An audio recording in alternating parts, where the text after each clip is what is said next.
वाह बेटा वाह, दिल लगा चुड़ैल से तो परी भी क्या चीज है। ये कहावत चरितार्थ कर दी तुमने। एक से बढ़कर एक अच्छे रिश्ते ठुकरा कर तुमने उसे पसंद किया। याद रख, बिन सास वाले ससुराल में दामाद की कोई पूछ नहीं होती। माँ, इसका दूसरा पक्ष भी देखो। बिन माँ की बच्ची है, तुम माँ बन जाना और वह बेटी बन जाएगी। मुझे न पढ़ाओ ये प्रेम का पाठ, तुम्हारी पसंद है तो तुम ही संभालना, उन्होंने कहा। समीर ने सोचा कि माँ यूं ही गुस्से में कह रही हैं। साथ रहते हुए नीरू के प्रति स्नेह जरूर उमड़ेगा। पंडित जी ने विवाह की तिथि निकाली और नियत समय पर सब संपन्न हो गया। नीरू भाई बहनों में सबसे छोटी थी। उसके पग फेरे तक बहनें रुकी। उसके बाद न ही किसी ने बुलाया और न ही वह गई। समीर के मुंह से उसके हंसते खेलते परिवार की इतनी चर्चाएं सुनी थी कि विदाई पर एक बूंद आंसू ना गिरे थे। उसने हमेशा से ऐसे ही खुशहाल परिवार के सपने देखे थे। अब वही सपना सच होने जा रहा था। उसे अपना परिवार मिल रहा था, ये सोचकर बेहद प्रसन्न थी। बहुत जल्द आशा के विपरीत परिस्थितियां सामने आ गईं। समीर के सामने खुशनुमा माहौल रहता, पर उसके ऑफिस जाते ही एक एक पल काटना मुश्किल हो जाता। बस काम की बातें होती। सारी दोपहरी अकेली बैठे बिताती।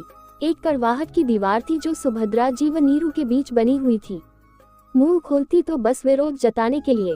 भले ही मुद्दे अलग अलग होते, कभी प्रेम विवाह की बुराइयां, तो कभी कुकिंग के तरीकों पर उपदेश, तो कभी मायके वालों की बेरुखी की चर्चा। मतलब साफ था कि इस रिश्ते को उन्होंने मन से स्वीकार न किया था। उसने एक दो बार समीर से इस बारे में कहा भी, पर वह टाल गया। वह भी क्या करता, इस शादी के लिए घर वालों को मनाने में ही उसकी सारी ऊर्जा निकल गई थी।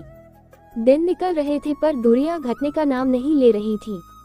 मन में यही सब सोचती नीरू एक दिन सीढ़ियों से फिसल गई। दाहिनी पैर में फ्रैक्चर हुआ था।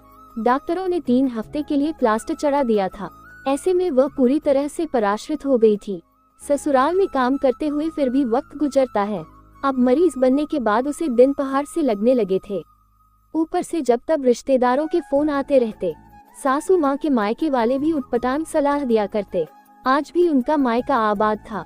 उनकी ओर से हर तीज त्योहार में बुलावा आ जाता। एक दिन सुभद्रा जी की माँ ने ये तक कह दिया कि नीरू को मायके भेज दो। अब क्या बुढ़ापे में बहू की सेवा करोगी। उनके लिए बड़ी दुविधा की घड़ी थी। एक ओर जहाँ बहू के आने से गृहस्थी से छुट्टी मिलनी चाहिए थी, वही जिम्मेदारियां बढ़ गई थी। उन्हें फैसला लेना था, अपना मायका या बहू का मायका। बहू की भोली सूरत आंखों में नाच गई। जब आज तक वह अपनी माँ से मिलने की ललक रखती है तो भला नीरू के दिल पर क्या बीत रही होगी। दिल पसीज गया था। वह भी तो एक माँ है। उनकी बहू को माँ चाहिए, सास नहीं। आखिरकार उनके अंदर की सास को हराकर माँ की ममता जीत गई थी। अपनी माँ को फोन मिलाया और कहा कि ये मेरी बहू का मायका है, वह यही आराम करेगी। जिसे मुझसे मिलने की उत्कंठा हो वह शौक से यही आ जाए। मेरी बहू के मायके में आप सबों का स्वागत है।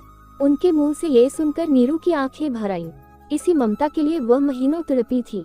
समीर की बातें सच साबित हुई थी कि देखना, एक दिन माँ भी तुमसे प्यार करने लगेगी।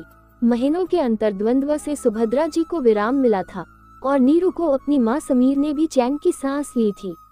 उसके विश्वास की जीत हुई थी। सबके हृदय में प्रेम ने घर बना लिया था। दोस्तों, ऐसी ही बेहतरीन कहानियों के लिए अभी हमारे YouTube चैनल को सब्सक्राइब करें।